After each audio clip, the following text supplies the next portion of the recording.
का त्यौहार आने वाला है और होली का त्यौहार अपने आप में एक बहुत ही बड़ा और प्रसिद्ध त्यौहार है। इस होली के त्यौहार की खास बात यह है कि ये अपने आप में एक सिद्ध त्यौहार या एक तांत्रिक टाइप का त्यौहार है। इसमें किसी भी प्रकार के हम उपाय करते हैं तो उनकी हमें जल्दी ही फल पाने की उम्मीद होती है और उनके सफल होने की उम्मीद होती है। जब होली का त्यौहार आता है तो हर एक व्यक्ति के मन में एक विचार होता है कि हम होली को ऐसा कौन सा उपाय करें जिससे हमारी चल रही समस्या का समाधान हो जाए।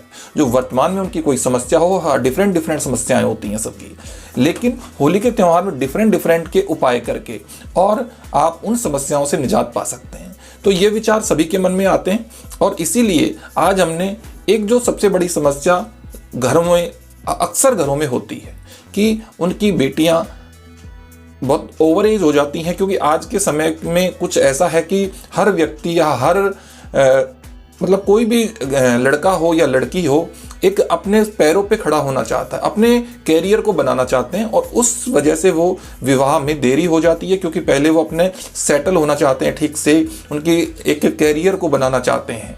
तो इसलिए वो अपने पढ़ाई में लगे रहते हैं और समय निकल जाता है और जब बाद में देखते हैं तो एज ज़्यादा हो जाती है।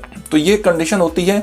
इसके अलावा दूसरी कंडीशन ये भी होती है कि अगर किसी का प्रथम विवाह हुआ हो और उसके बाद में आजकल बहुत सी परेशानियां ऐसी आने लगी हैं जिसकी वजह से बहुत से तलाक या बहुत सी और भी जैसे महिलाएं होती हैं जो विडो हो जाती हैं।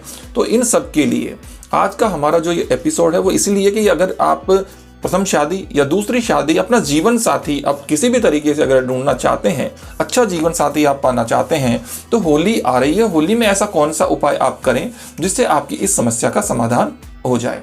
तो नमस्कार दोस्तों, मैं एस्ट्रोलॉजर सुनील स्वागत करता हूं आप सभी दर्शकों का आज के इस वीडियो में।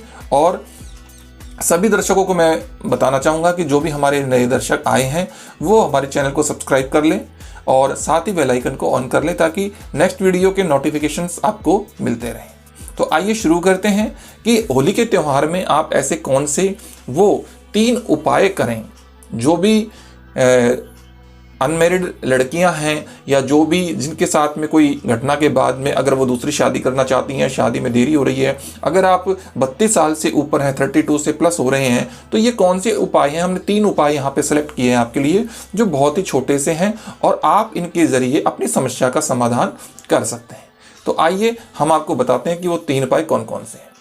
प्रथम उपाय, आपको जिस दिन होलिका दहन होगा उस दिन आपको सुबह जल्दी स्नान करके और अच्छे साफ सुथरे वस्त्र पहन के, यानी कि पहले से पहने हुए नहीं हो, धुले वस्त्र पहन करके, हो सके तो आप येलो कलर के या थोड़े जो एक ऑरेंज कलर के वस्त्र जो होते हैं इस तरीके के अगर आप वस्त्र पहने तो ज़्यादा बेटर होगा।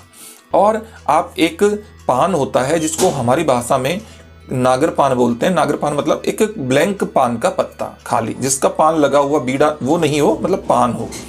उस पान पे आप जो है एक साबुत सुपारी वो रख करके और साबुत सुपारी के साथ में एक हल्दी की गांठ, जो पीली हल्दी होती है, उस हल्दी की गांठ रख करके और भगवान शिव के मंदिर में जाए, शिव मंदिर में जा करके और वहाँ शिव जी को अर्पित कर दें और शिव जी को अर्पित करके और मन में अपने अच्छे एक जीवन साथी की और शीघ्र उस जीवन साथी की प्राप्ति होने की, यानी कि शीघ्र विवाह होने के लिए उनके सामने प्रार्थना करें। उन मन ही मन भगवान को प्रार्थना करें कि उनका विवाह जल्द से जल्द होने की संभावनाएं बढ़ जाएं और उनको एक अच्छे जीवन साथी की प्राप्ति हो। ऐसा कह करके और अपने वहाँ से आ जाएं और पीछे मुड़ करके ना देखें। ये जितने भी कोई इस तरीके के जो एक टोटके वाले जो उपाय होते हैं, देखिए, तो इनके बारे में किसी को जानकारी नहीं होनी चाहिए।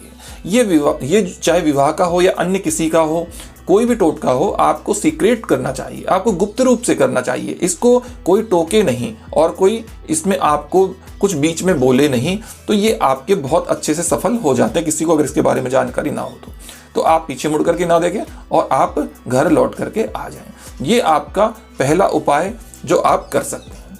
अब आपका दूसरा उपाय कि आप दूसरा उपाय क्या कर सकते हैं। दूसरा उपाय आपका यह है कि जिनका रिश्ता बार बार में होकर के टूट रहा हो और रिश्ता नहीं बन पा रहा हो, या फिर जिनका रिश्ता होकर के यहाँ पे वही दूसरी कंडीशन आती है कि जिनका तलाक हो चुका हो और दोबारा से अगर वो शादी करना चाहते हैं तो वो भी इस उपाय को कर सकते हैं। आप होलिका दहन वाले दिन एक काले कपड़े में 7 काली हल्दी की गांठ जो होती है वो लेकर के और अपने ऊपर से 7 बार वारें, और जिसको हम क्लॉकवाइज वार सकते हैं, जो उतारते हैं इस तरीके से वो करना होता है, और 7 बार वार करके और आप होलिका दहन जब हो तो वहाँ होली की अग्नि में जा करके चुपचाप डाल दें। इसके बारे में भी आप किसी को जानकारी ना दें, कोई आपको टोके नहीं कि आपने क्या किया या क्या करने वाले हैं, तो ये जानकारी भी आपको किसी को नहीं देनी है। और इस कार्य को आप वारते समय भी और होलिका दहन में की जब अग्नि होगी उस अग्नि के अंदर आप जब इसको डालेंगे या विसर्जित करेंगे उस समय भी आपको अपने अच्छे जीवन साथी की, अपने योग्य जीवन साथी की, अपने एक शीघ्र विवाह की कामना को मन ही मन में करना है। तो ये आपका दूसरा उपाय रहा। अब आपका तीसरा उपाय है कि होली वाले दिन आप जौ के आटे में एक काला तिल मिलाएं, मतलब एक मैं भूल गया, मतलब कुछ काले तिल मिलाएं और